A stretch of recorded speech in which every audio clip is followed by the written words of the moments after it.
Panel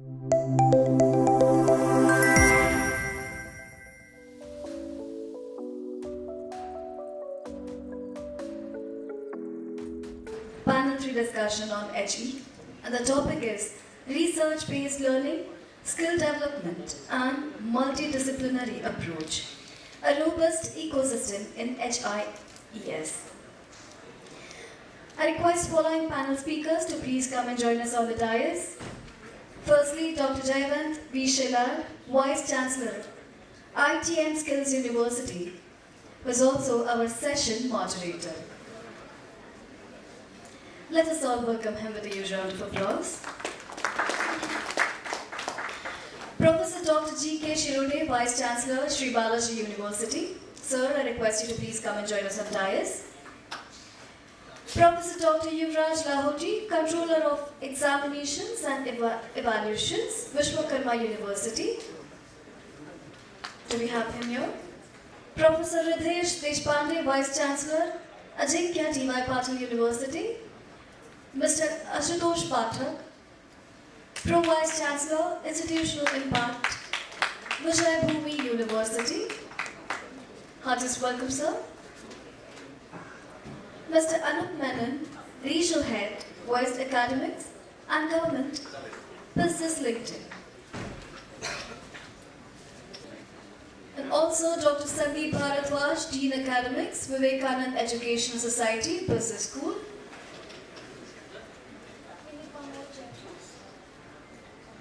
Can we all welcome them with a huge round of applause, please, once again.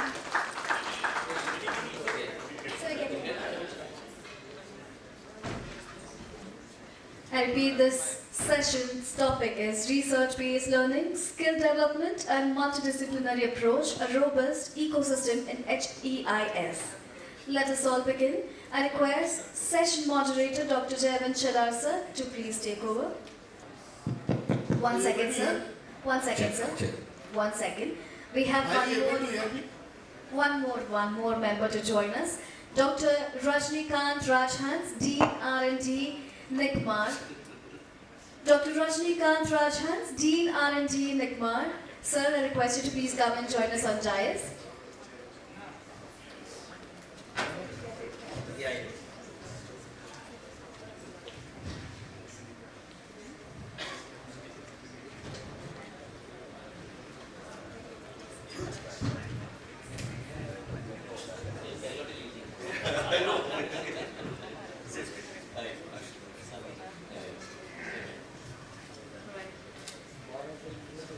Jaywant sir, over to you. Hello. Good afternoon to all of you. Respected panel members and all the academicians, the VCs, the directors and so on. Topic is research-based learning, skill development, multidisciplinary approach.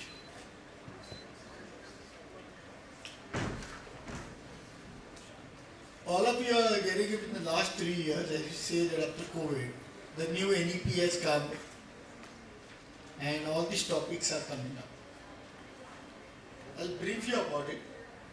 The integration of research-based learning, skill development and multidisciplinary approach within the higher educational institutions to represent a notable and transformative change in the way education is conceptualized, delivered and experienced. This approach encompasses on not only of the acquisition of knowledge, but the application of research methodology, the cultivation of practical skills and intersection of diverse academic disciplines. By fostering a robust ecosystem, students are empowered to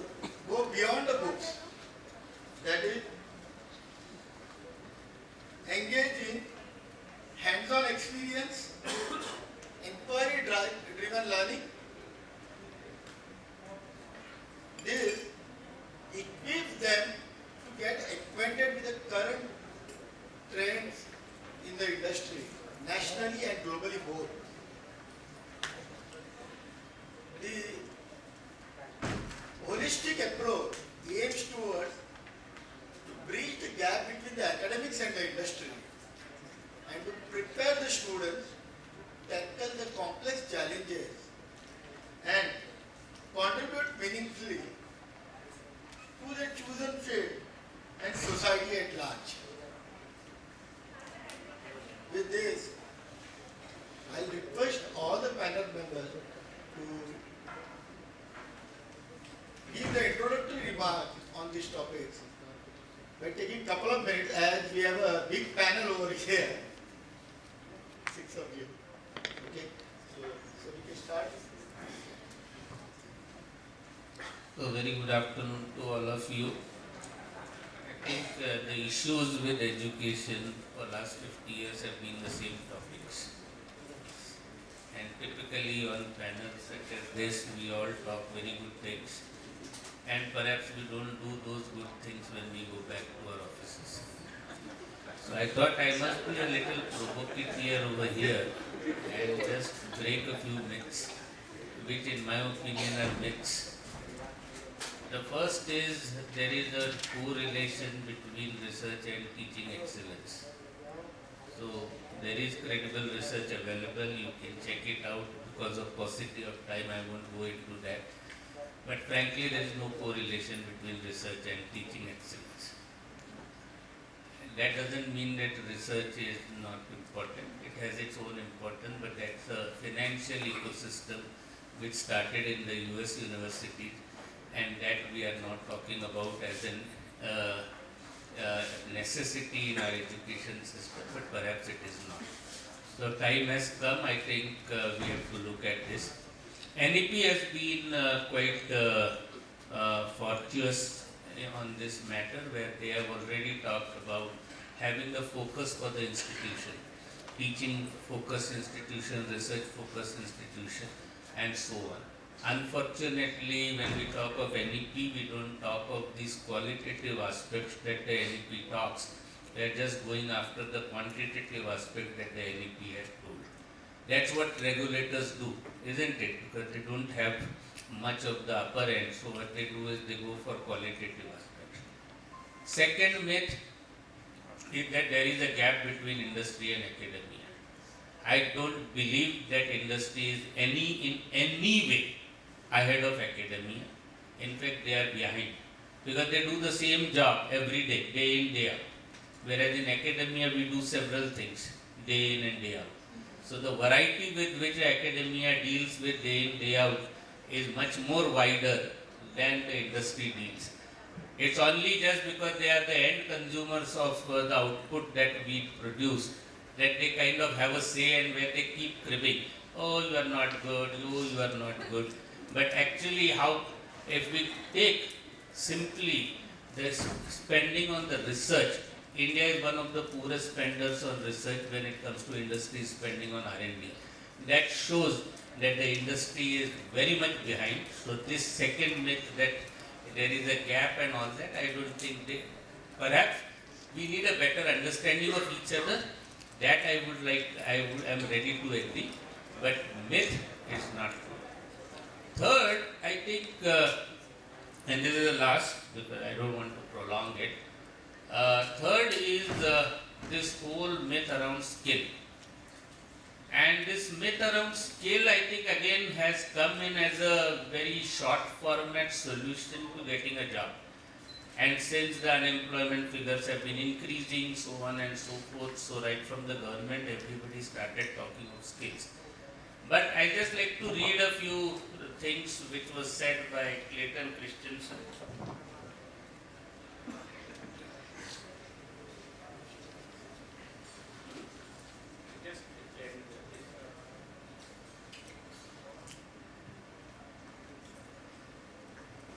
So you all must be knowing or might have heard of Clayton Christensen, who has been the foremost authority on industrial innovation. And he says a theory is a statement of causality. It's a statement of what causes what and why. And he says that therefore, many of us, we use in our everyday situations theories, but we don't know of them. but theory has an importance, and that's where I would like to focus on the importance of knowledge as compared to skills. Again, I am not making a statement that skills are not important, but knowledge should be provided more importance, and skill is definitely an edge that you need, and we can definitely talk subsequently. Thank you. Good afternoon to everybody. Namaste. Namo Nama. I see this is a before lunch session.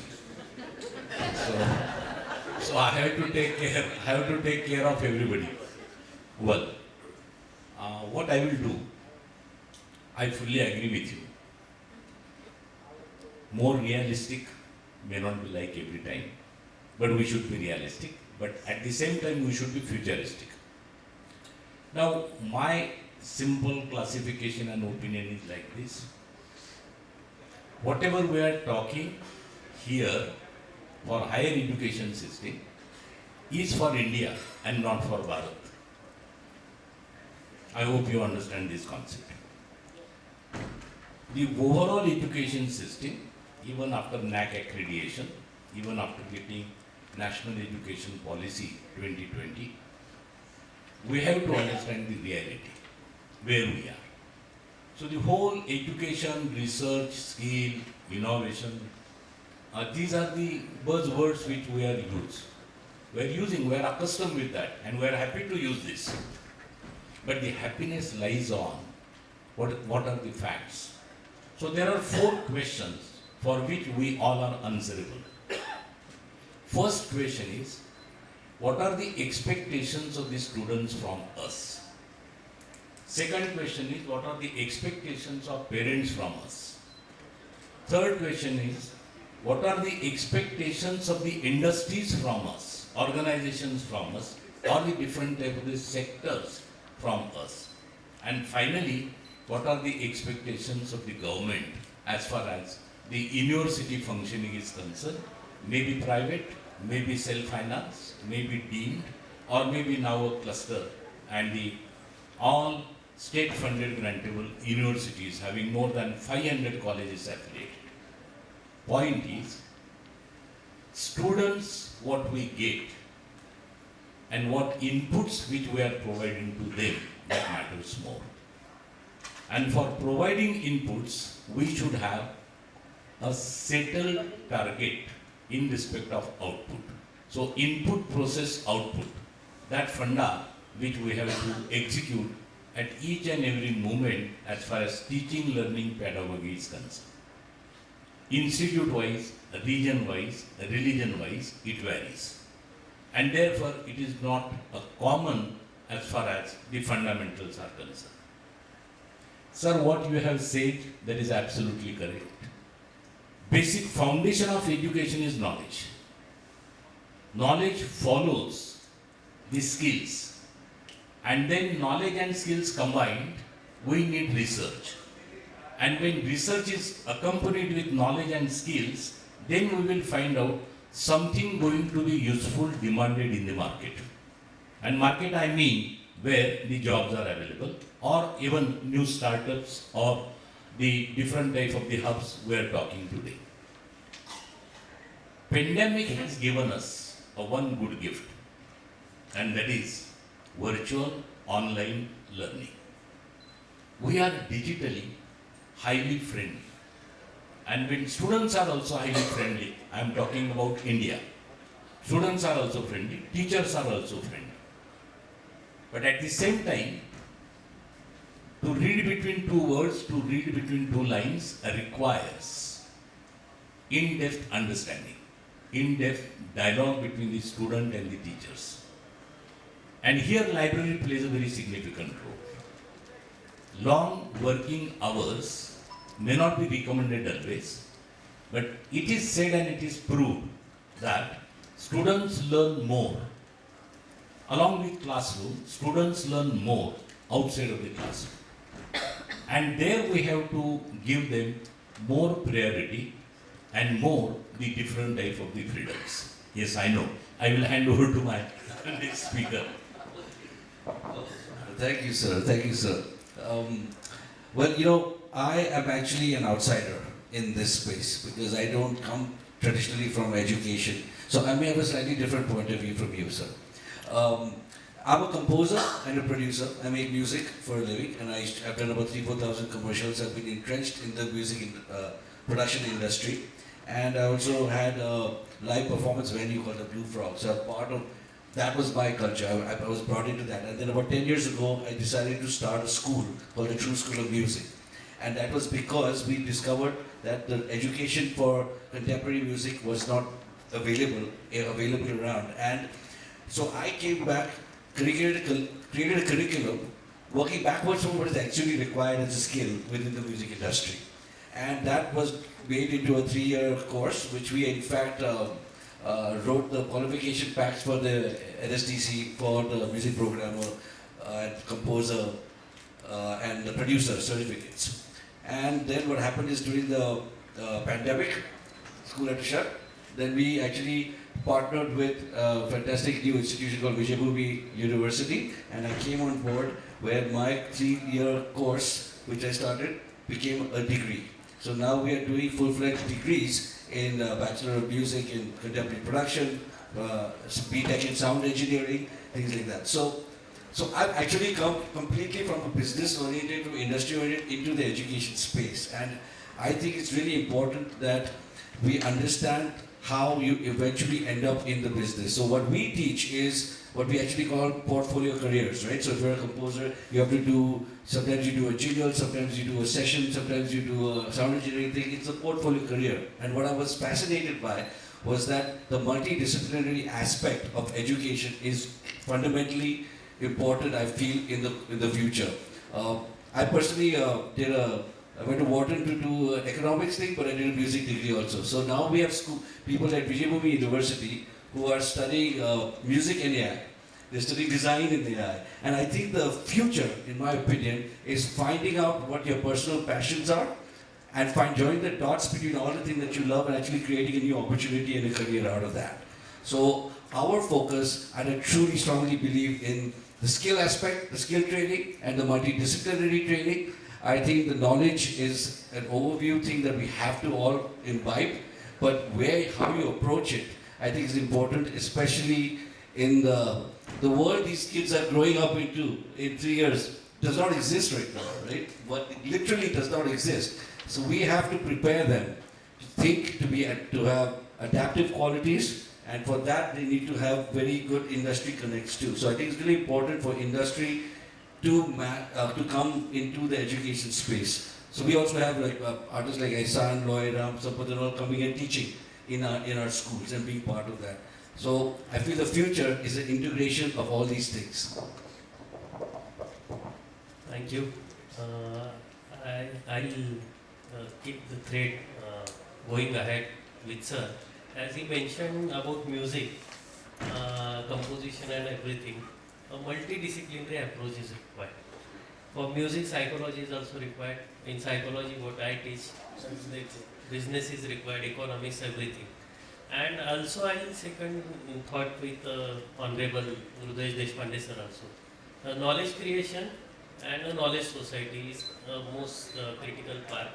And I still believe from our mythology, India and what we call it as a Bharat is having a sound foundation of knowledge. Rather, we are creator of knowledge. And on that knowledge, now everybody talks everything, and we came to AI also. It is also creation of that. So what I see and what I see across over the years, research definition has changed as regulators told us. The skill councils came, which was there from the independence also. Only the council name was different. In mythology also, we used to know about somebody in Gurukul used to get teaching about archery, somebody used to get teaching about music. Means skills are there and skills are developed in that fashion. And multidisciplinary approach is required to have spark in our students, and the research, multidisciplinary approach and skills goes hand in hand. And only thing what I perceive and what I suggest is our research acumen and research definition should be aligned with the value chain around student. It should not be like that. NAC has told us that you should have 120 points in this, you should have Scopus index paper, because that is only a research driven. It is research led based on our requirement. It is not based on the student's perspective and requirement.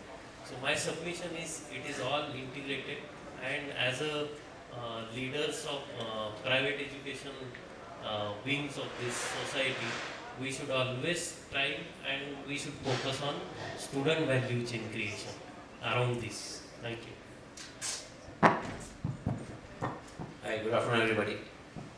So, a very, very interesting debate, very interesting arguments being presented here. Just a quick question. How many of you would like your children to become electricians? How many of you would like to become butlers or drivers? As a matter of fact, an electrician doesn't want his child to become an electrician.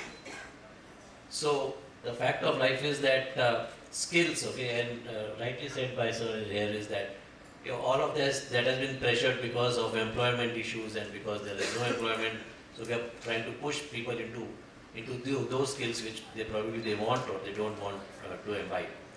So yes, I mean when it is knowledge versus skill, knowledge of course takes, and universities knowledge takes the prime spot, and it should, because that is where the real work takes place, and that is where society moves forward.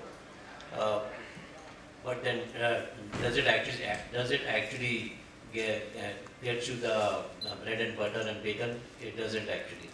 So, what is the solution? The solution is actually an integration. Very rightly said, integration of knowledge, skills, and of course multidisciplinary, because I can learn music and AI together and biology and economics at the same time.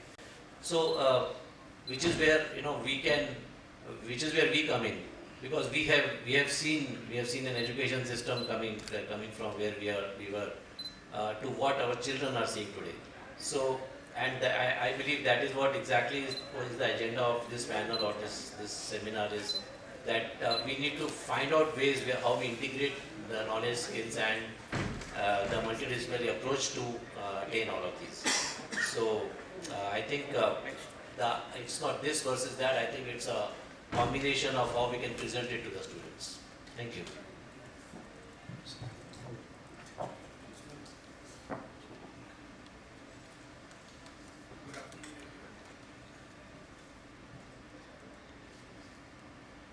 Good afternoon, everyone.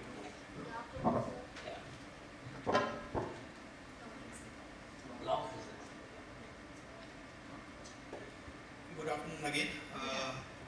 Here in this panel, I can say so many vice chancellors are there, and my vice chancellor, Dr. Sushma S. Kulkarni, was expected to join, but she couldn't come. So I'm on behalf of her. I'm representing NICMAR University, Pune. I'm there in research and development.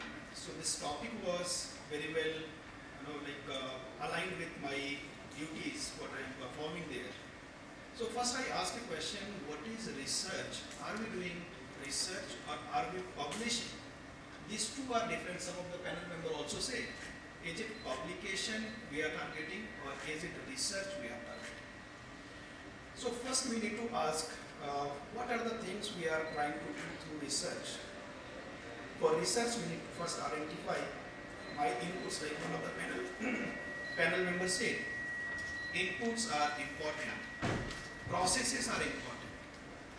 In many universities, institutions, same FDP program will be carried out for all streams, or maybe most of the common streams not completely aligned. Can we produce, I'm from manufacturing field also, I have worked with manufacturing. Can we produce aluminium and steel on the same rolling mill? Probably not. And hence, same FDP course probably should not be given to maybe management faculty and maybe some other area faculty. So targeted processes has to be designed, and which can give us a better result, not oriented just for an IRF ranking or any other ranking, rather what was the objective of that institution to be set up? When we talk about research, first I asked to so many faculty members also, what is our research area? If we ask our question, so many faculties will say my research area is this, that, but ask how many publications do you have in that particular area in a renowned journal? Probably you will not be able to count. And then what is the relevance of that research? So can we call it as digital garbage or maybe sometime in print garbage?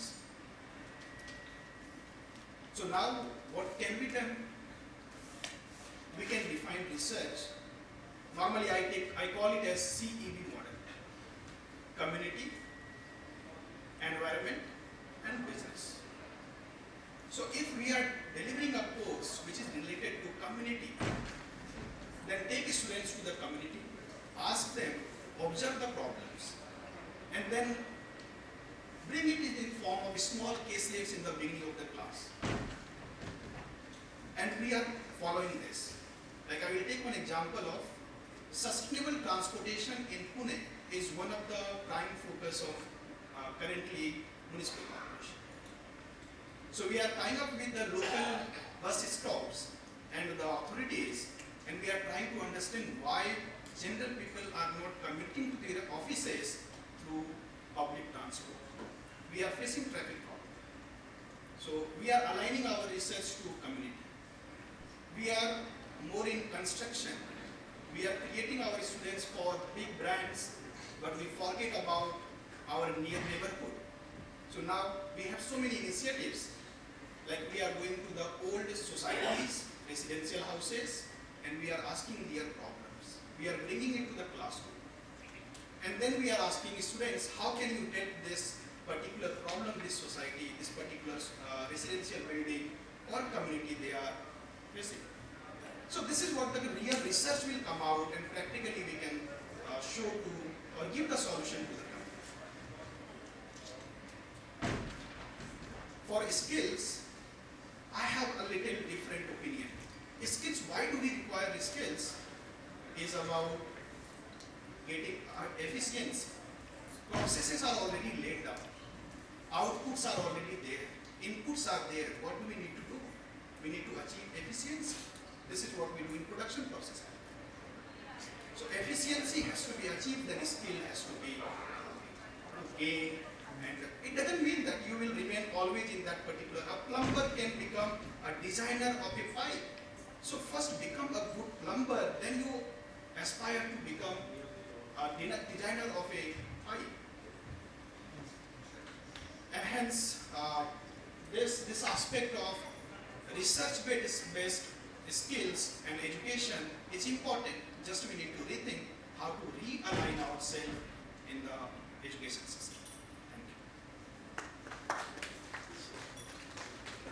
Good afternoon, everyone.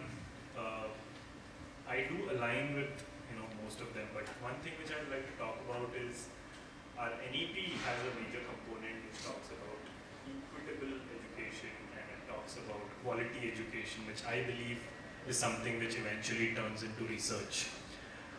I feel, since I'm from LinkedIn, I feel I should largely talk about technology, and the technology which is kind of leading into greater things which are happening, because if you look at 10 years back, was it very convenient for a student or a professor who was engaging in any kind of research to really collaborate with somebody from outside of India? Today, technology has made it really possible, wherein we've seen that larger universities outside of India are leading the game of research, whereas India, like Deshpande sir also said, that we are actually laggards there. Our spend on research is absolutely minimal in India. We are always trying to catch up. We are always trying to catch up with universities outside of India.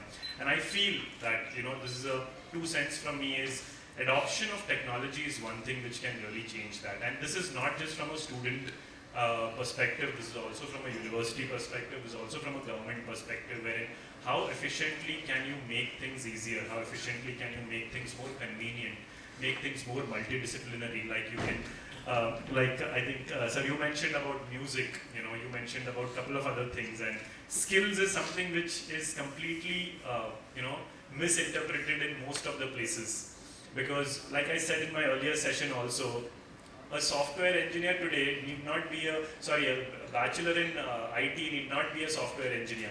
How are we opening more avenues for that person to think differently?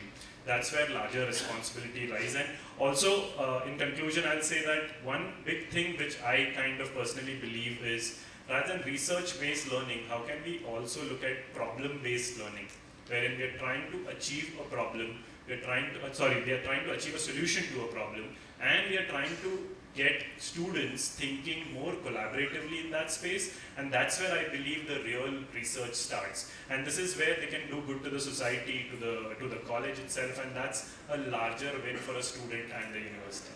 Thank you.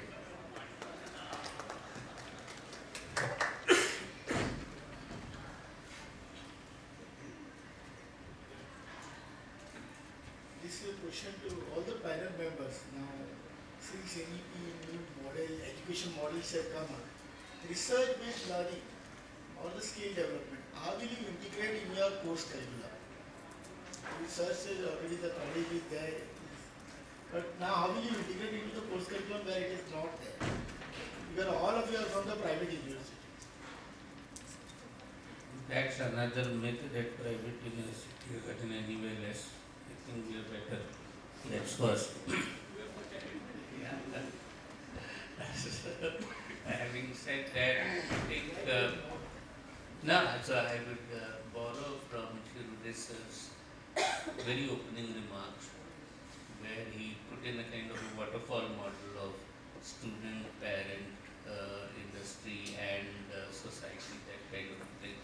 I think our primary responsibility lies toward the student, especially being private institutions, because frankly our households are run because of them, and for most of us in this group.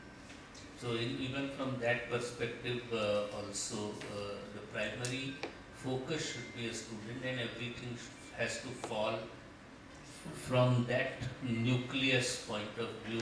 Everything has to fall in place. That's A. B is more than research or anything. I would use the word curiosity, because in today's time and place where we live in a VUCA world, curiosity is the most important aspect, and if we are able to invoke curiosity amongst our students, I think then they will do research, they will find the right skills, so on and so forth, because that's what is at the core of it. And third, and the last point in this is that it is all should be purpose driven. Just because there are certain regulating agencies asking this way, industry screaming that way, and this, all that is, and if the purpose is behind development of a student to be a holistic individual who is on one hand who could achieve an occupation at the end of that qualification, and on the other hand, if that student could be a good citizen of this society, and if we are through our education delivery able to achieve this duality for our student, then I think we can go to sleep well in the night thinking that we did our job well. Nowadays, it is not all-round development. The word which is used in so many texts is well-round development. And that well-round development means it is related with, we have to focus more on good human beings. And whenever we talk about good human beings, this is again a multidisciplinary development of the mindset of the students. Whenever we talk about what sir has asked the question, that is related with how you are going to execute it. See, survival of the fittest is the only word. If we want to survive, we have to be ahead. And you have to be ahead means what? Whatever is required now in a changing world, because there is unprecedented changes are there. And some of them we can easily accept, we can accommodate, but some of them it's not difficult as far as the present system is concerned. We talk about the private universities, we got the autonomy, certainly, but at the same time, one should not keep ahead or in bracket that education is for life building.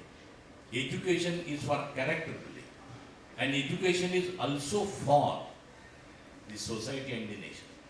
And therefore, problems are opportunities. Whatever problems we can find out, my panelist has also mentioned very specifically. That is, our all research, our all efforts should be towards problem solving. First, we have to understand the problem. And therefore, I will say doubt is often better than overconfidence.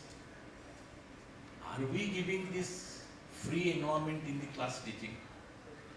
Whether the students are free to ask the questions to the teachers. They are having doubt, they are having curiosity, they are having n number of queries.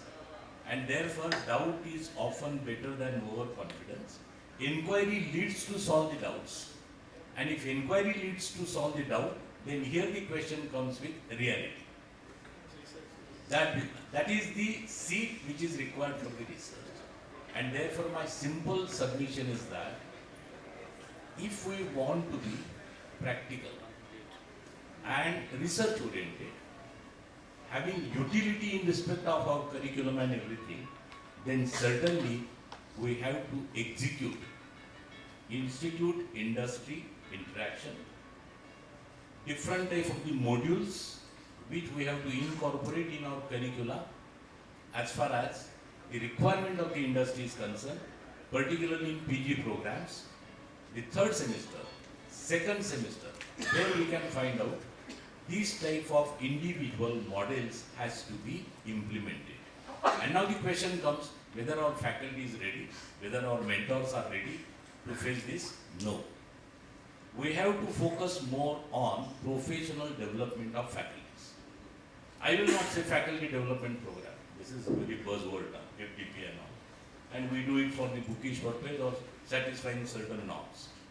This is professional development of the mentors is essential. For that we have to invest. We have to invest money, we have to invest time and give them a freedom. That freedom occupies a significant position as far as if they want to fly, if they want to improve their efficiency. हटके करना है तो हटके हमें भी करना पड़ेगा. So this is what it is required now. So we have to accept the change which is inevitable and we should not follow the traditions. I am not saying all traditions are wrong. Traditions are good. But all is not gold. The definitions of new gold is coming, means new policies are coming, new research is coming, new orientation is coming, new technology is coming, and we have to get accustomed with all these particular situations. And then only capability, comparatively a more product-oriented student ratio, which we can do it. It is possible. It is possible, but we have to work consistently, give a freedom, and understand the requirement of the organizations. Multidisciplinary automatically comes. If you refer the history, I will not use the word history, but majority of the doctors, particularly medical doctors, you will find out they are renowned in different areas. They are specialized in different areas rather than their own domain knowledge. They are there, but so many other things as far as I will say that the liberal arts, which is a new word which is used now, which we are executing in the universities also, having n number of dimensions, and I don't know how to control these dimensions. That you can control. So, absolutely love what you all are saying because I totally believe, and I was inspired by you talking about it being student-centric and curiosity. I think what an institution should do is initially really fuel the discovery aspect of a student to actually figure out what their passions are and how they can connect that to a profession. First part is discovery. Really figure out who you are so we have the ability to explore different things within a university. The second part is then finding a purpose based on that discovery. And then fueling that purpose with knowledgeable skills, education, and then finally putting in industry connect while this is going on right now. It's actually very simple when you think of it from a pure student's point of view. Like if I'm a kid and I want to figure out what I want to do, I have to figure out what I want to do. Once I figure out what I want to do, I have to make sure that I can do that. I can study these multiple different things. And then how do I get into the industry? I think As long as we recognize that the student is the center and the creativity and the curiosity, I love that. I think the curiosity is the key for inspiring and fueling everything. I think we can have an amazing situation with, and multidisciplinary, actually you're right. It is obvious, it's obvious now that people need to be multidisciplinary to be able to, and they're doing it. So everyone's, it's really beautiful to see someone, like I said, you know, I literally, we got some students that are studying AI, design, law and music. You know, because I'll tell you something from my point of view, there are not that many musicians who know law, there are not that many lawyers who know music.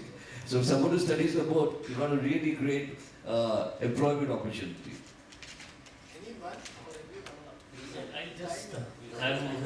I'm adding to your question as answer. As you mentioned, what we are doing as a HEI, higher education institution. Yes, so what we did at our university, I'll just in nutshell, I'll explain. We came up with a concept called C2P2, Contemporary Curriculum and Pedagogy Practice Project Approach. So C2 and P2. So now our class is open for our students. They can think, curiosity is the key. They can come up with some questions, some problem statements, everything. Whatever they do across the campus, outside the country, in the country, in travel, and they come up with some problems. And that problem becomes a project for them. And now they have to come up with some solution for that. For that, research is required. A number of instruments has to be used. Multidisciplinary approach has to be there. And I'll give only a last example. Chandrayaan is the best case study for our student. We have given them across university. So my design student is doing design perspective. They are designing Chandrayaan. My AI software engineering students are doing some algorithm for them. My astrophysics students are talking about the travel towards moon and the gravity, everything. Mathematics department is talking about the mathematical calculations. And finally, Chandrayaan has to hover on the given spot and it has to land. The entire case study is a project for entire university departments. Means multidisciplinary approach is there. Students are engrossed in that. We are very well connected with LinkedIn learning. Means how we are connected with industry. If we go to industry and industry comes to us, vice versa, they come up with some solution. We goes with some problem statement. Sometimes they come up to us with some problem statement. We give them solution. As sir has mentioned, aluminium and steel on the same rolling mill and all. We are a PhD graduate, came last month from our university on the same technology. And he is one of the well reputed person across world about the finest steel production. So this is what we are expected to do and we are doing it, and our professors, our team, our leaders are in the same direction. Hopefully government is also hoping the same, they are also in the same direction, and it will come up with some beautiful Bharat for us.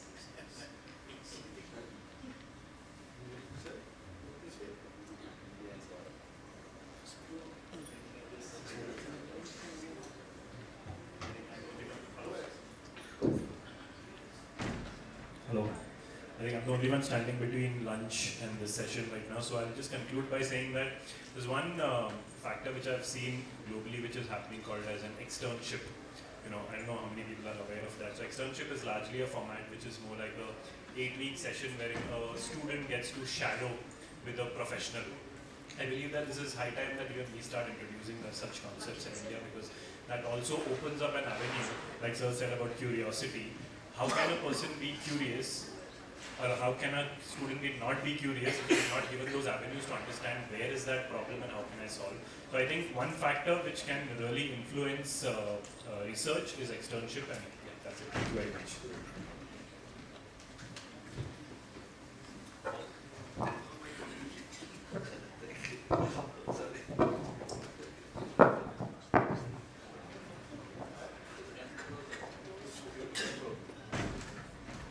Any questions?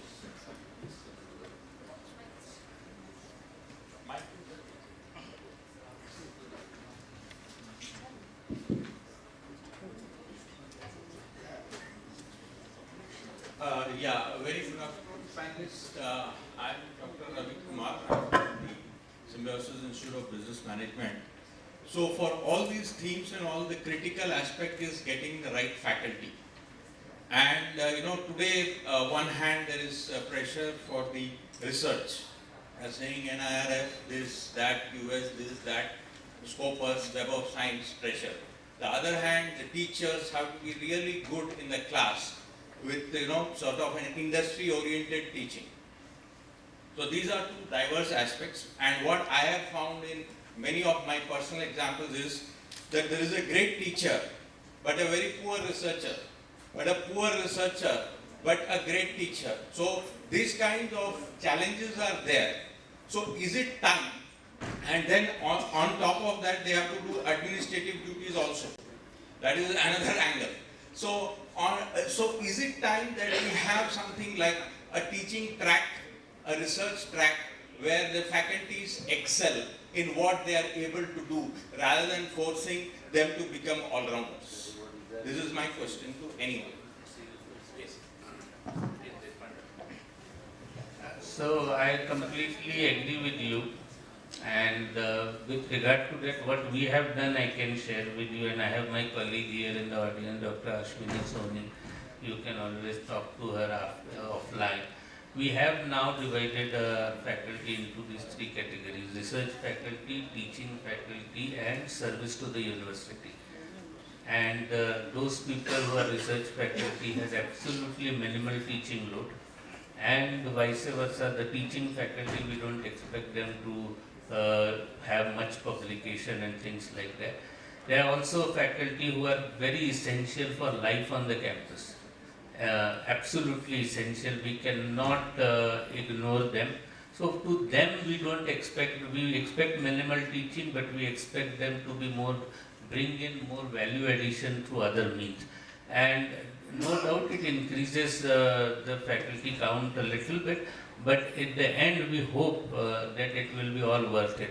So it's been one semester we have been doing it, not that we have been doing it too far, but we are hopeful that this would actually bring in the people in the right alignment, and we expect the right things from the right people rather than expecting everything, them to be supermen or superwomen and do everything. Yeah, even ACSB gave 4 quadrants actually: research, practitioners, administrative, and teaching. So, I mean, of course, NB and NIRF will take a little time, but in foreign universities, if you see very clearly defined classifications. Foreign universities. What about Indian institutes? Yeah, exactly. I think subsequently this concept will be, because many institutes are already going for ACSB and they are going it as per the international standards that has been said, dividing the faculties in 4 different quadrants. So as institute go on getting this accreditation, this culture will once again flow back to make understand that we require good teachers also, we require researchers also, we require industry practitioners also. I would like to add one point here. So this will come. This kind of teaching and research separation is already existing in the state agricultural universities in India under ICAR. All the states are having state agricultural universities, wherein researchers are there in the research stations, teachers are there in the university campus. Right? Research are only working on research aspects, and of course they will be getting scholars also, research scholars also, and teachers will be working only on teaching profession in the university campuses. That is already existing. And I am Dr. Pratap, the Vice Chancellor of Vivekanand Agricultural and Technical University from Kolhapur. There we are following it in our School of Agricultural Engineering. We have already started dividing faculty members to concentrate on research and a set of faculty members purely to concentrate on research. It is already there. Good afternoon, respected panelists. I am Abhijit Nayak. I am the CEO of Academic Group of Institutes. My question is that we have seen rapid and leap and bound progress of technology. 10 years down the line, nobody heard about the generative AI and heard about the chat GPT and all. So we are in such a world right now, as Deshpande said, VUCA world. 10 years down the line, what kind of technological changes are going to come? We are not very sure of. The knowledge and skill are getting very redundant very fast. In this regard, the KPMG has brought out a study, a blueprint from the digital transformation in universities. Google has come out with the studies, Microsoft has come out with the studies. Now, according to recent research by McKinsey, even in the US universities, only 57% of the universities has no budget for the implementation of the digital transformation. So my question bottom line is that everything comes at a cost. We may talk about so many things, the changing of the pedagogy, the collaborating, this thing. But if we have digitalized it, considering the rapid changes in the technological domain, do the universities have a specific budget in that particular domain wherein they build up the infrastructure, whether it's a VR-enabled classroom, AI-enabled this thing?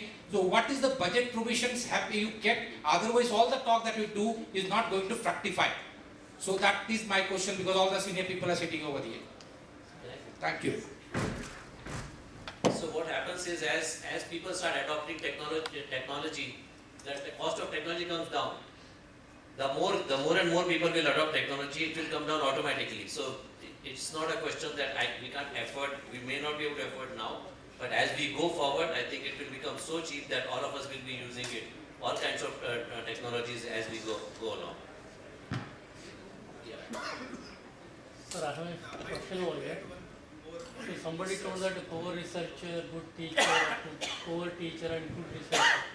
If this is a question that arises, then the very fundamental question that arises about the evaluation or the assessment of these things. Because as somebody is a researcher, holistically he will be a teacher. Because when the knowledge is there, the realization is there of some concepts or terms, if at all this one. So only thing what I feel is that it is the ambience that makes a good great rule. As the madam said, it is the culture.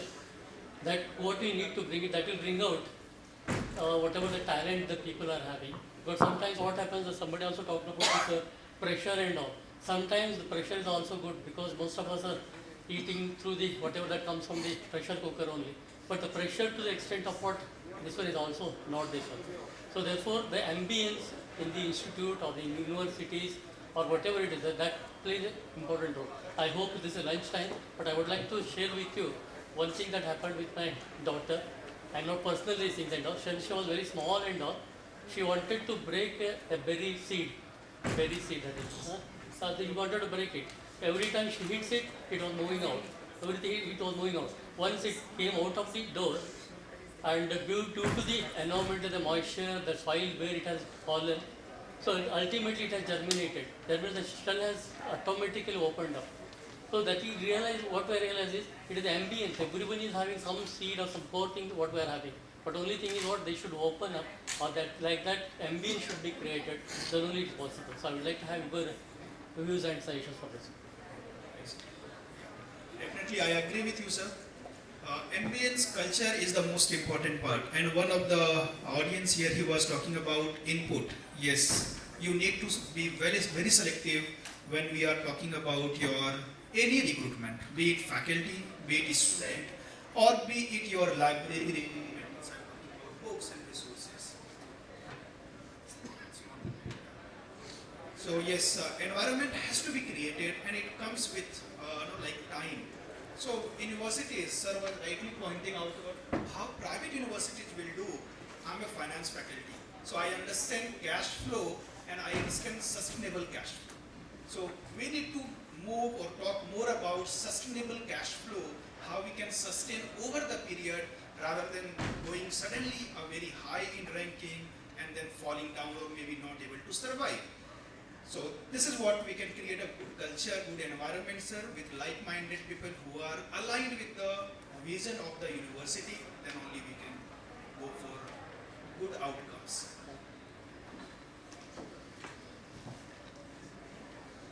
No more questions.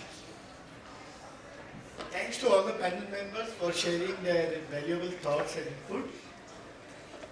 We close this session with this. Thank you. Session is closed with a pulse of today become impulse of tomorrow. Please note and act.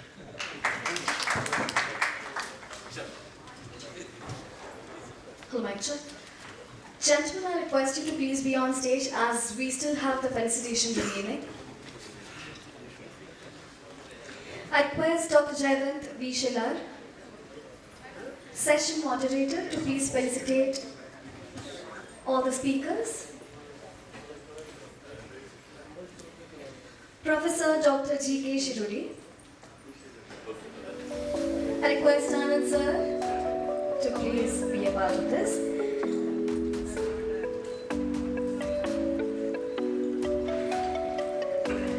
I request Kumar Anand sir to please felicitate Dr. Jaywant, Shelar, Vice Chancellor, ITM Skills University, who is our session moderator. Thank you very much, sir. Can we all have a round of applause? This is going to be a training session and continuing the lunch break. Next, I request sir to please felicitate Yuvraj Lahoti, Controller of Examination and Evaluations, Vishwakarma University. Thank you very much. Professor Hrridaysh Deshpande, Vice Chancellor, Ajeenkya Patil University.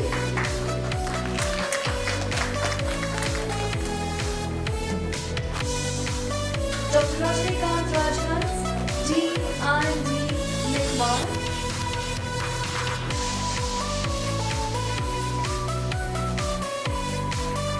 Thank you very much, sir. Mr. Ashutosh, Pro Vice Chancellor, Institutional Impact, Vijaybhoomi University.